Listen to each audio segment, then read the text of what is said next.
કેટલાઇઝર modern school. નમસ્તે વિદ્યાર્થી મિત્રો, ધોરણ 4 વિષય ગુજરાતી. તો વિદ્યાર્થી મિત્રો, આપણે સ્વાધ્યાય પોથીની અંદર આગળના વિડીયોઝમાં સ કે શબ્દ વચ્ચેનો છે ભેદ, તો એના વિશે આપણે જોયેલું. હવે પછી જોઈએ પ્રશ્ન નંબર 14, પેજ નંબર 43 પર તમને આપેલું છે કે જ્યાં સ અને શની ભૂલ થઈ છે તે શોધો. ભૂલ સુધારીને શબ્દ ફરીથી લખો. હવે તમને અહીંયા સ અને શના ખોટા શબ્દો જે આપેલા છે એમની ભૂલ સુધારીને આપણે અહીંયા સાચા શબ્દો જે છે એ લખવાના છે. પહેલું છે સગડી, તો તમને લીટી દોરેલી છે શ નીચે, એમાં શું આવશે? સગડી. બીજું છે પ્રકાશ, તો શું આવશે સાચો શબ્દ? પ્રકાશ. પછી ત્રીજું છે શનિવાર, તો સાચો જવાબ આવશે શનિવાર. ચોથું શાંતિ, તો એમાં જે છે એ બરાબર છે, એમાં શાંતિ આવતું હતું અને પ્રિન્ટમાં છપાઈ ગયું છે શાંતિ, એટલે એનો જવાબ છે એ શાંતિ જ આવશે. પછી પાંચમું છે સૃષ્ટિ, તો એમનો જવાબ છે સૃષ્ટિ, સાચો શબ્દ છે. છઠ્ઠું છે સરસ, તો આવશે સરસ. સાતમું છે આશીર્વાદ, તો સાચો જવાબ આવશે આશીર્વાદ. આઠમું છે સૈનિક, તો સાચો જવાબ આવશે સૈનિક. નવમું ઓગસ્ટ, તો સાચો વિકલ્પ આવશે ઓગસ્ટ, ઓગસ્ટ નહીં ઓગસ્ટ. હવે પછી જુઓ 15મું, આપેલ શબ્દ જોડમાંથી કયો શબ્દ સાચો છે તે શોધો, લખો અને મોટેથી વાંચો. પ્રશ્ન નંબર 15માં શું આપેલું છે કે શબ્દ જોડ તમને આપેલી છે, એમાંથી જે શબ્દ સાચો છે તે શોધી અહીંયા લખીને મોટેથી વાંચવાનો છે. હવે એમાં છે પાસે, પાસે, તો સાચો શબ્દ છે પાસે. બીજું સ્ટેશન, સ્ટેશન, સાચો શબ્દ છે સ્ટેશન. ત્રીજું ઓફિસ કે ઓફિસ, સાચો શબ્દ છે ઓફિસ. ચોથું પૈસા, પૈસા, સાચો શબ્દ છે પૈસા. પાંચમું સાવરણી, સાવરણી, સાચો શબ્દ છે સાવરણી. છઠ્ઠું શાબાશ, સાબાશ, સાબાશ, તો સાચો શબ્દ છે શાબાશ. હવે પછી જોઈએ પ્રશ્ન નંબર 16, અ અને બ માંથી એક શબ્દ પસંદ કરી વાક્ય બનાવો. અ અને બ માંથી એક શબ્દ પસંદ કરી વાક્ય બનાવો. તો એમાં તમને અહીંયા અ અને બ જે છે એ આપેલા છે. તો હવે આપણે જોઈએ એમાં અમાં શું લખેલા છે શબ્દો અને બમાં શું લખેલા છે. તો કે જોઈએ આપણે આમાં સરળ, બમાં છે શેઠાણી, સુંદર, શુભ, સારસ, શાળા, સંપ, દિશા, સાગર, પ્રકાશ. તો આપણે હવે એના વાક્યો જો તમને ઉદાહરણ તરીકે બતાવેલું છે કે સુંદર શાળા, તો કે મારી શાળામાં એક સુંદર ઔષધિ બાગ છે. હવે એવી જ રીતે આપણને અહીંયા અ અને બ જે છે એમની આપણે શબ્દ જોડથી વાક્ય એ બનાવીશું. પેલું છે સરળ શેઠાણી, તો શું આવે છે? સરળ દિશા, પેલું તમને આપેલું છે સરળ દિશા. અહીંયા થોડી પ્રિન્ટ મિસ્ટેક થયેલી છે. સરળની જગ્યાએ અહીંયા શેઠાણીની જગ્યાએ આવશે દિશા, સરળ દિશા. તો આપણે લખીએ પૂર્વ દિશાની મદદથી અન્ય દિશાઓ જાણવી સરળ છે. પૂર્વ દિશાની મદદથી અન્ય દિશાઓ જાણવી સરળ છે. બીજું છે સુંદર શુભ. તો વાક્ય દરેક દિશાએથી અમને સુંદર અને શુભ વિચાર પ્રાપ્ત થાવો.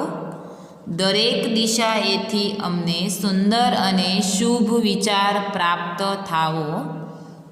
પછીનું છે ત્રીજું સારસ શેઠાણી. તો અહીંયા તમને આપેલું છે સારસ શાળા. મેં તમને અહીંયા પુસ્તકમાં સુધારો કરાવેલ છે. વાક્ય મારા શેઠાણીને સારસ બેલડી ખૂબ ગમે. ચોથું સંપ શાળા. એમાં પણ અહીંયા સુધારો કરવાનો છે. શાળામાં બધા વિદ્યાર્થીઓએ એકબીજા સાથે સંપ રાખવો જોઈએ. પાંચમું સાગર પ્રકાશ. સંધ્યાનો પ્રકાશ સાગરની શોભા વધારે છે. સંધ્યાનો પ્રકાશ સાગરની શોભા વધારે છે. હવે જોઈએ આપણે સામેના પેજ ઉપર પ્રશ્ન નંબર 17. પ્રશ્ન નંબર 17માં છે આપેલ વાક્ય વાંચો, ખાલી જગ્યામાં શ કે સ લખો, આખું વાક્ય લખો. દરેક વાક્ય મોટેથી અને ઝડપથી 3 વાર વાંચો. શ અને સનો ઉચ્ચાર ચોકસાઈથી કરો. હવે પહેલું જ જે છે તો એમાં આવશે સ લખવાનો છે, પછી શ લખવાનો છે અને પાછું છેલ્લે શ લખવાનો છે. આપણે વાક્ય બોલીએ. સાંકડી શેરીમાં ગાડી અટવાઈ જાય તેમાં શી નવાય. હવે બીજું વાક્ય એમાં પહેલી ખાલી જગ્યામાં સ અડધો સ કરવાનો છે, પછી બીજામાં શ, ત્રીજામાં સ. બરાબર, અડધો સ, શ અને સ. હવે વાક્ય બનાવીએ. સ્વાદિષ્ટ શાક ખાતા મોંમાં રસના ફુવારા ઉઠ્યા. પછી ત્રીજું અમારે ગામડે દિવસમાં એકવાર શાકભાજી વાળો આવે. તો દીવ આપેલું છે ખાલી જગ્યામાં સ, પછી એકવાર, પછી શું છે કભાજી વાળો, તો આગળ આવશે શ એટલે કે શાકભાજી વાળો. અમારે ગામડે દિવસમાં એકવાર શાકભાજી વાળો આવે. ચોથું રાજાએ, પછી ર, પછી ખાલી જગ્યા છે તો શું આવશે સ. બરાબર, કાનો માતર તો આપેલો જ છે. પછી આદેશ, એમાં શ આવશે, અહીંયા સ આવશે. રાજાએ રસોઈયાઓને આદેશ આપ્યો. પાંચમું કાર્યની પછી શું આવશે તો કે શરૂઆત કરવા માટે દરેક સમય, પછી આવશે શુભ હોય છે. વાક્ય વાંચે. કાર્યની શરૂઆત કરવા માટે દરેક સમય શુભ હોય છે. પછી છે પ્રશ્ન નંબર 18.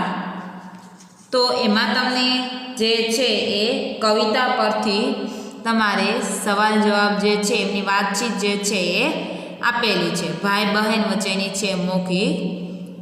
તો કે તમને પહેલો સવાલ શું છે કે કવિતા સાંભળતી વખતે તમને શું શું દેખાતું હતું. તો આપણે કે ભાઈ બહેન મજાક મસ્તી કરે છે, પછી વનનું પ્રાકૃતિક સૌંદર્ય, અંધારી રાતનું આકાશનું સૌંદર્ય છે એ આપણને દેખાતું હતું. બીજું, હવે આપણે આ ગીત સાથે ગાયા પછી તમને કેવું કેવું દેખાયું. તો આ ગીત સાથે આપણે ગાયા પછી આપણને આભ અને ધરતીનું કેવું રમણીય દ્રશ્ય છે એ દેખાયું. આપણને ઘરમાં રહેવું ગમતું નથી. ત્રીજું છે સૌથી વધુ કઈ પંક્તિ ગમી ગાય સંભળાવો. તમને જે પંક્તિ ગમી હોય એ તમારે જણાવવાની છે. અહીંયા મને જે ગમી એ હું અહીંયા જણાવું છું. ખોળો ભરી વીણી શંખલાને છીપલા આખાય વાદળમાં વેરવા જીરે સોનેરી કોરની લાવીને વાદળી ચંદરવા ચારકોર બાંધશું જીરે. પછી ચોથું છે રમવા માટે તમારે ક્યારેક ઘરેથી ચૂપચાપ ભાગવું પડ્યું છે કે તો કે તમે ક્યારેક નાના હો ત્યારે ઘણીવાર ઘરેથી ચૂપચાપ ભાગી જતા હોય છો, કારણ કે ઘરકામ કંઈક અધૂરું હોય અને મમ્મી ક્યાંક કામ ચીંધી દે તો આપણે શું કરીએ, આપણને રમવા જવાની મમ્મી ના પાડી દે. ને ક્યારેક હોમવર્ક પણ અધૂરું હોય તો મમ્મી છે એ ના પાડી દે રમવા જવાને, એટલે આપણે ઘરેથી ચૂપચાપ નીકળી જઈએ છીએ. પાંચમું, તમારા ભાઈ બહેન સાથે તમે ક્યાં ક્યાં ગયા છો, ત્યાં શું કરેલું.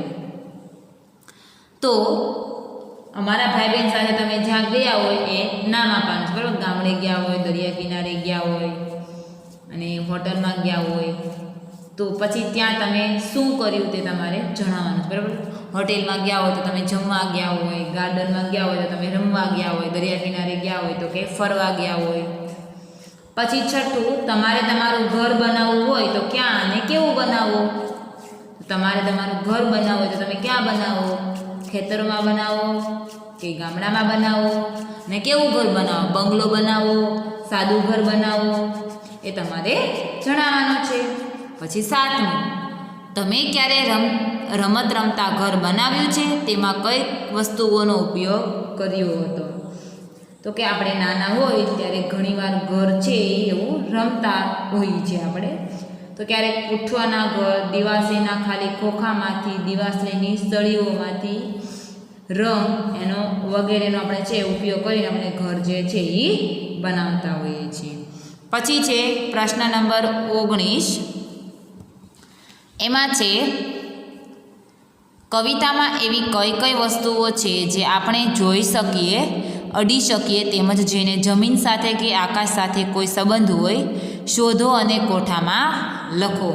જોઈ શકીએ, અડી શકીએ, જેને જમીન અને આકાશ સાથે કોઈ સંબંધ હોય તેના વિશે આપણે કોઠામાં અહીંયા કોષ્ટકમાં લખવાનું છે. તો તમને દેખાય, અડકી શકાય, જમીન કે આકાશ, અડકી શકાય એટલે આપણે એને ટચ કરી શકીએ. તો પહેલું છે રેતી, તો કે આપણે એને અડી શકીએ, જમીન ઉપર જ જોવા મળે છે, આકાશમાં હોય તો કે નહીં.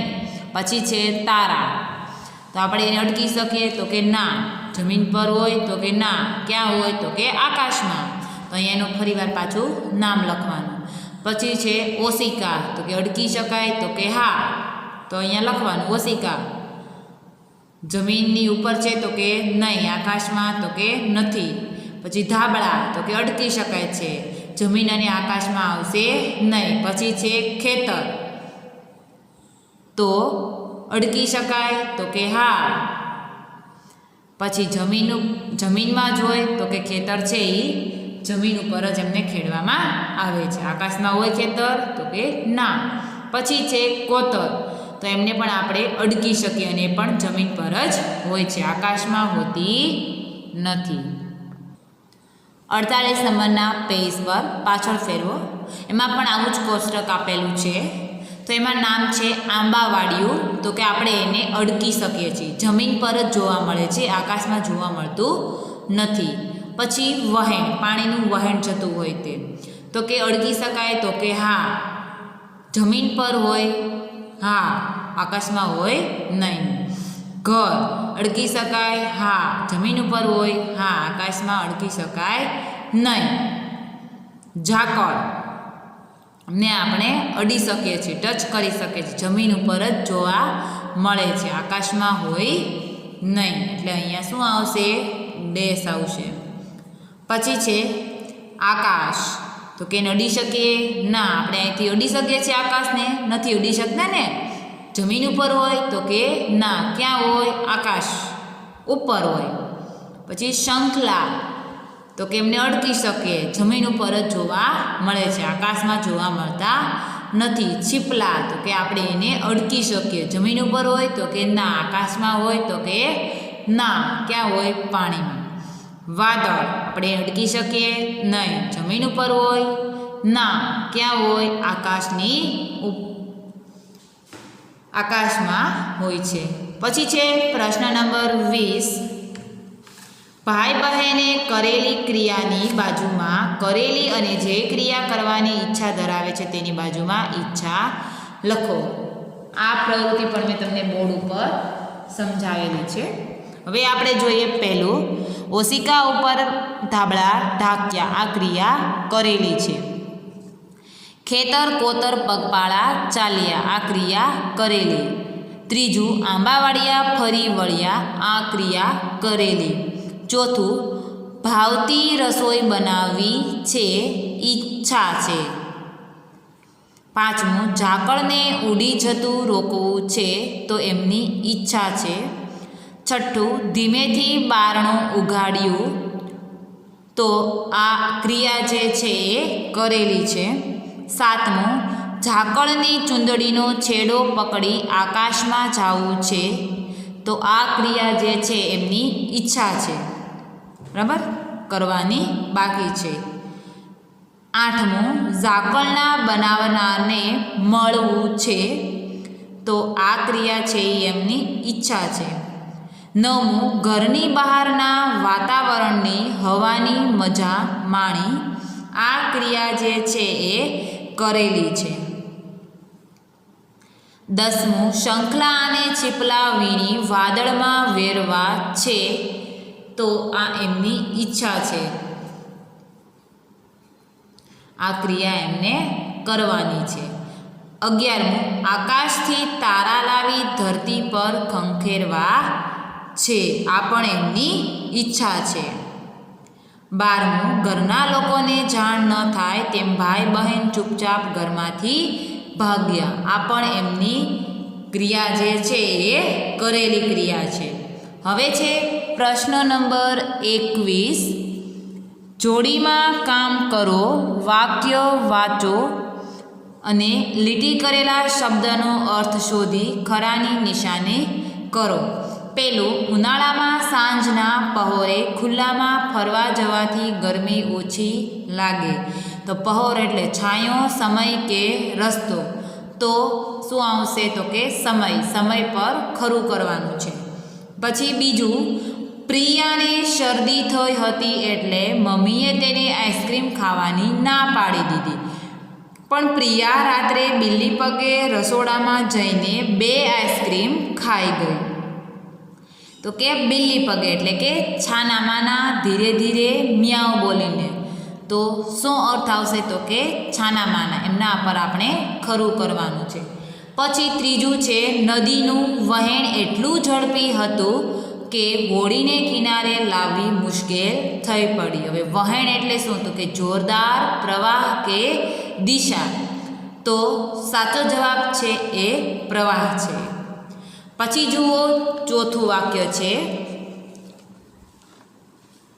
મમ્મીની સાડી વચ્ચેથી સારી છે પરંતુ એની કોર ઘસાઈ ગઈ છે. તો કોર એટલે શું? તો કે વચ્ચે, ધાર, છેડે છેડે કે ચારે બાજુ. તો શું આવશે? તો કે ધાર. સાચો અર્થ છે કોરનો ધાર. તો અહીંયા વિદ્યાર્થીઓ મિત્રો આપણે પ્રશ્ન નંબર 21 છે એ પૂર્ણ કરેલો છે. હવે પ્રશ્ન નંબર 22 જે છે એને આપણે આવતા વિડીયોઝની અંદર જોઈએ. અત્યારે આપણે પેજ નંબર 48 સુધી અને પ્રશ્ન નંબર 21 સુધી પૂર્ણ કરીએ છીએ. હવે પછીનો નેક્સ્ટ પ્રશ્ન જે છે એ આવતા વિડીયોમાં જોઈએ.